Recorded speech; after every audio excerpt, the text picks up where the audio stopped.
nome do Pai, do Filho e do Espírito Santo. Amém. Vamos tomar o Evangelho de São Mateus, capítulo 4, 23. Ou melhor, Marcos 6, desculpe. Marcos 6, 53 a 56. Naquele tempo, tendo Jesus e seus discípulos acabado de atravessar o mar da Galileia, chegaram a Genezaré e amarraram a barca. Logo que desceram da barca, as pessoas imediatamente reconheceram Jesus. Percorrendo toda aquela região, levavam os doentes deitados em suas camas para o lugar onde ouviam falar que Jesus estava. E nos povoados, cidades e campos onde chegavam, colocavam os doentes nas praças e pediam-lhe para tocar ao menos a barra de sua veste. E todos quantos o tocavam, ficavam curados. Essa é a palavra de salvação para nós. Todos que o tocavam, glória a vós, Senhor. Todos que o tocavam ficavam curados. A esperança daquele povo era Jesus. Assim como a nossa esperança é Jesus. Nós estamos vivendo este ano jubilar, não é, Padre? Onde as portas da misericórdia se abrem. É justamente o que o Papa disse, né? Porque o jubileu é para isso. Reconciliação com Deus, reconciliação com o próximo, reconciliação com você. A nossa esperança é justamente esse tempo da misericórdia. Jesus é a nossa esperança. A esperança é uma pessoa. Então, aonde eles ouviam falar que Jesus estava, eles levavam os doentes, os leprosos, os cegos, aqueles que estavam paralíticos. E eles tocavam em Jesus porque eles viam as maravilhas que Deus fazia nele, por ele, com ele. E isso Ele quer fazer na sua vida hoje. Ele quer ser a sua esperança em meio a todo o desespero que talvez você esteja vivendo. Mais do que querer, Ele é. Se você tomar posse dEle como sua esperança, maravilhas vão acontecer. É preciso exercitar a esperança. Não viver como pessoas que viver como pessoas que não tivessem Deus como Senhor. Você tem a Deus como Senhor? Então Ele é a sua esperança. Diante do que você está vivendo. Sofrimentos familiares, dores, problemas judiciais, brigas familiares, problemas no casamento. Ele é a sua esperança. Diante da perda de um ente querido, ontem eu falava com uma mãe que perdeu o seu filho. E ela dizia, eu quero deixar a caminhada, porque eu pedi tanto a Deus esse filho, por que Ele me tirou esse filho? Aí eu disse a ela, olha, Ele está em Deus. Tenha certeza disso. Eu sei que é doloroso. É uma dor sem nome, uma mãe perder um filho. Eu tive 4 abortos espontâneos e foi doloroso. Imagina um filho já adulto, é ainda mais doloroso. Eu disse a ela, não desista de Deus por causa disso, porque Ele é a sua esperança no meio desse sofrimento. O seu filho veio do pai para o seu ventre. E por alguma situação difícil de morte, não sei como foi que ele morreu, ele voltou para o pai, ou seja, ele veio do pai para o ventre, a alma veio do pai e voltou para o pai. Aí eu disse a ela, nós não somos donos dos nossos filhos, não somos. Então é preciso de verdade entregar, colocar nas mãos de Deus. Olha, Senhor, toma, é teu em primeiro lugar. É doído? É doído. Mas é preciso, pela fé, entregar todas as coisas nas mãos dele. É preciso. Então, Ele é a sua esperança no meio do sofrimento. Quando eu estou sofrendo, eu já falo: Senhor, Tu és a minha esperança. Tu és a minha esperança. Tu és a minha esperança. E essa certeza de Deus vai me enchendo de forças para superar a dor, o sofrimento, a decepção. Do mesmo jeito que eu estou dizendo a você, Ele é a sua esperança, não temas. Seja qual for a situação que você estiver vivendo, Ele é a sua esperança. E Ele pode tudo realizar. Tudo Ele pode realizar. O impossível Ele pode realizar. A gente só precisa cultivar a nossa fé neste impossível que Deus pode realizar na sua vida, no seu casamento, nas situações dolorosas. Ele tudo pode realizar, não é, Padre? Esse Evangelho de Marcos, o Evangelho de Marcos é a memória de São Pedro, né? Salete, Flavinho. Aqui o Pedro é quem trouxe as suas memórias e Marcos redigiu essas memórias. Esse capítulo especial é um resumo de tudo que aconteceu na região daquele lago. Eu compreendo assim, Salete, quando Jesus disse a Pedro: farei de ti pescador de homens. Agora, neste texto, Jesus está explicando o que é ser pescador de homens. Então, o que é ser pescador de homens? É justamente o que você acabou de falar. Aqui, no ato concreto, diante dos doentes, feridos, aqueles que estão possuídos pelo demônio. Então, diante disso, é necessário agora levar o povo à experiência da fé. No capítulo 5, aquela hemorroísa tocou na orla do manto. Esse testemunho desta mulher chegou neste povo, porque eles fizeram a mesma coisa. Eles estavam dizendo: nós também queremos tocar pelo menos na orla do manto. E ali então o testemunho da fé, a esperança e a caridade. Então, quando Jesus disse: farei de ti pescador de homens, agora Jesus está explicando o que é ser um pescador de homem. É levar o homem, a mulher, a experiência da fé, da esperança, da caridade. Como que você entende isso quando o Padre Jonas diz que a Canção Nova é uma companhia de pesca? Como que você entende isso? Ele sempre dizia que cada um tem uma função. Por isso somos uma companhia. Um pesca o peixe, o outro limpa o peixe, o outro trata o peixe. Mas sozinhos nós não somos nada. Precisamos de Deus para pescar. Não é? Precisamos da palavra de Deus para pescar. Precisamos do Espírito Santo, da unção do Espírito para pescar esses peixes, né? É assim que somos uma companhia de pesca. Cada um na sua função e ninguém pode faltar nessa companhia. Cada um tem um papel. É essa experiência que eu sinto do meu coração. Porque eu, Flavinho, quando eu estava nesse caminho vocacional, e eu estava muito teimoso, Salete, muito cabeça dura. E aí me veio uma imagem, eu tive uma imagem. E a imagem é que havia uma aldeia com o povo morrendo de sede, os animais morrendo, a plantação morrendo, mas havia um rio. Só que a água desse rio não chegava no povo porque havia uma pedra impedindo. E ali, na oração, Jesus mostrou que aquela pedra era eu. A dureza do meu coração, da minha mente, a dureza de querer as coisas do meu jeito, a graça de Deus não estava chegando em quem tinha que chegar. E quando eu disse, é justamente isso: seja feita a tua vontade, não mais a minha. Aí, nesse momento, essa pedra é retirada. Essa pedra é retirada e a graça de Deus pode chegar. Não por causa da minha pessoa, por causa do sacerdócio que me foi dado.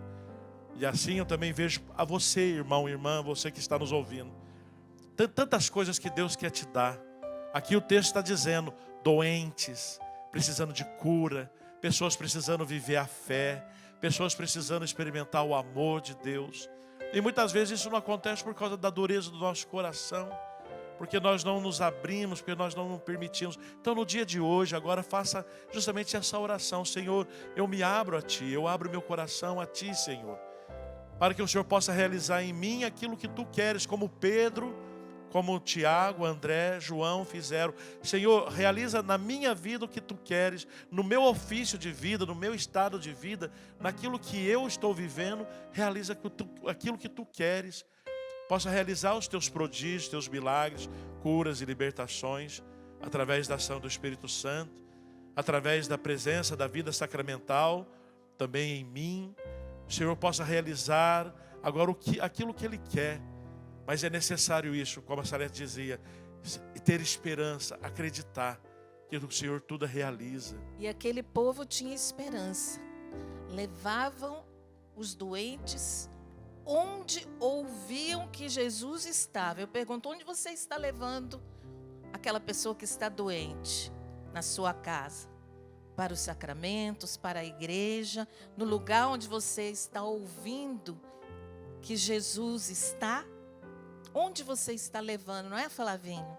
Isso é muito sério. O primeiro lugar que a gente precisa levar um doente, seja físico, psíquico, emocional ou espiritual, é aos pés de Jesus. É o primeiro lugar. Não, mas então a gente não vai confiar na medicina, não vai confiar nos médicos. Pior ainda, a gente não vai confiar naquela tal linha, né, espiritual. Não, se você é católico, não, tem que dizer para você, não. Ah, mas eu vou lá, aquela pessoa diz que faz tal coisa. Não, você não vai, porque você é católico. Se outras pessoas vão e acreditam naquilo, é uma outra coisa.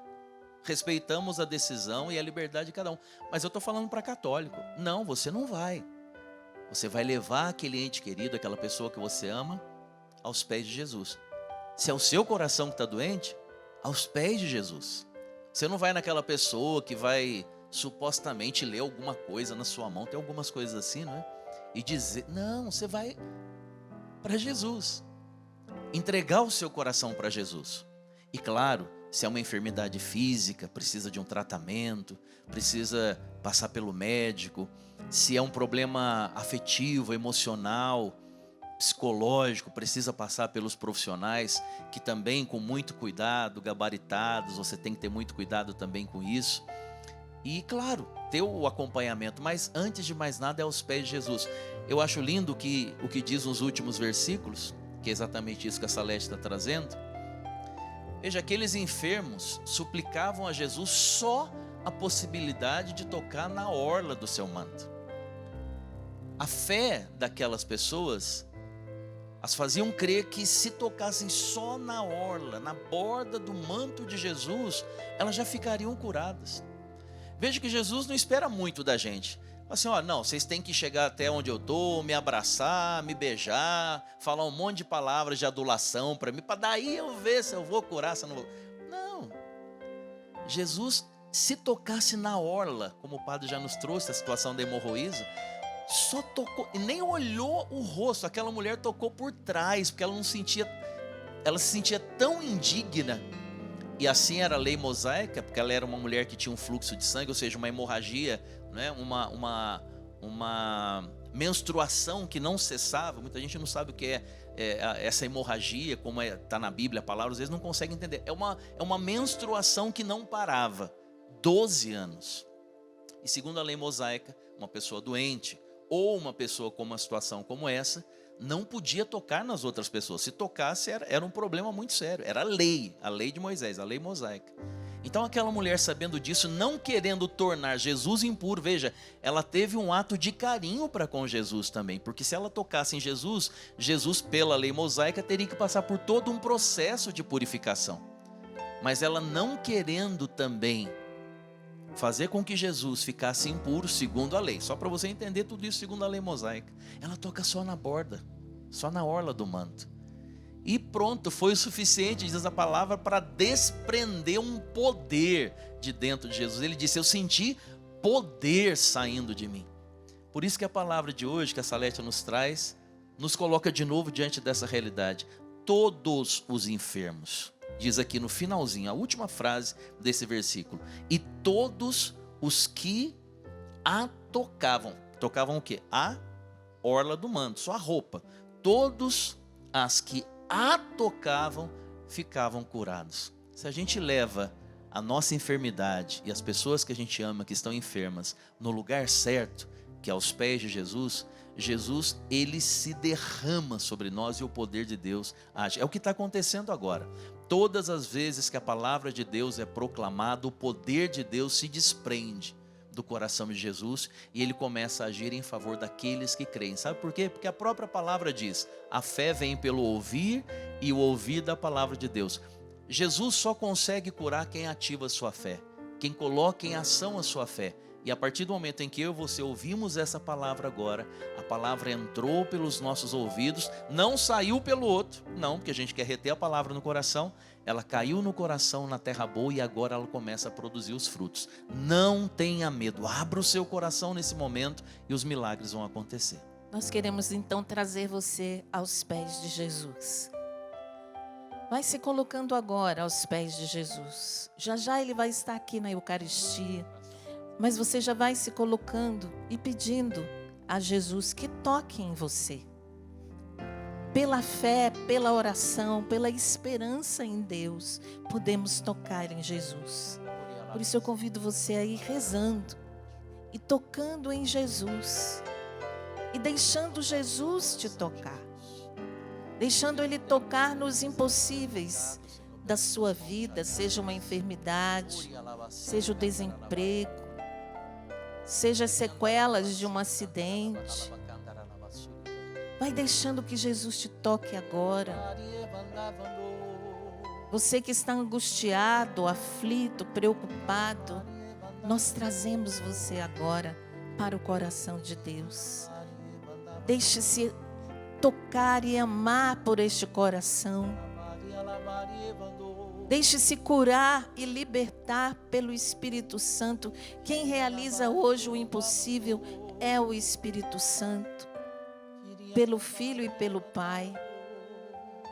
E nós pedimos ao Espírito Santo que Ele desça sobre você que está amarrado espiritualmente.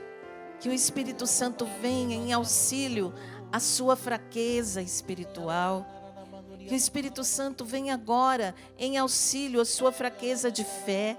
Ou você que está em total desespero por inúmeras situações. Nós pedimos, Espírito Santo, vem trazer a paz. Vem pacificar os nossos corações, nossos pensamentos, nossos sentimentos. Nós pedimos, Espírito Santo, enche os corações necessitados, sedentos. Vinde curar, Espírito Santo. Vinde libertar, Espírito Santo, de toda a aflição, de toda a opressão.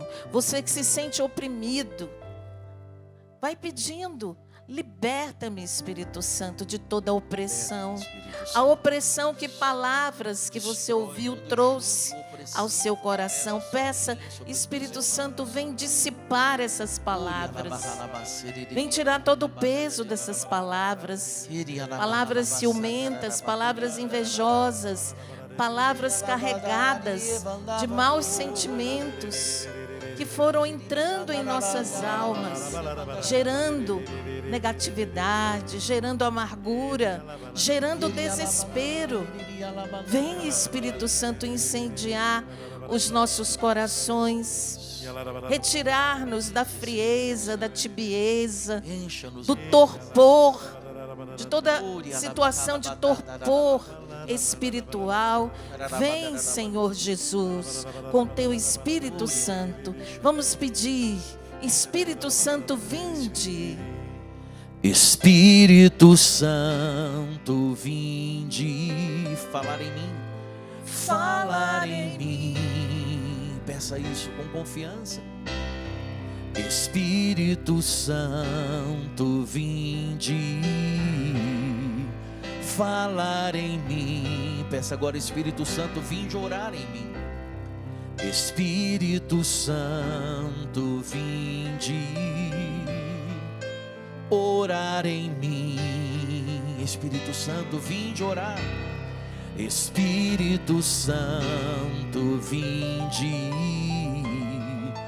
orar em mim. Peça: vinde curar, vinde curar, vinde libertar nossos corações de toda opressão. Vinde transformar, vem incendiar, traz fogo do céu nesse lugar. Esse é o lugar em que o Espírito Santo deseja tocar em nós.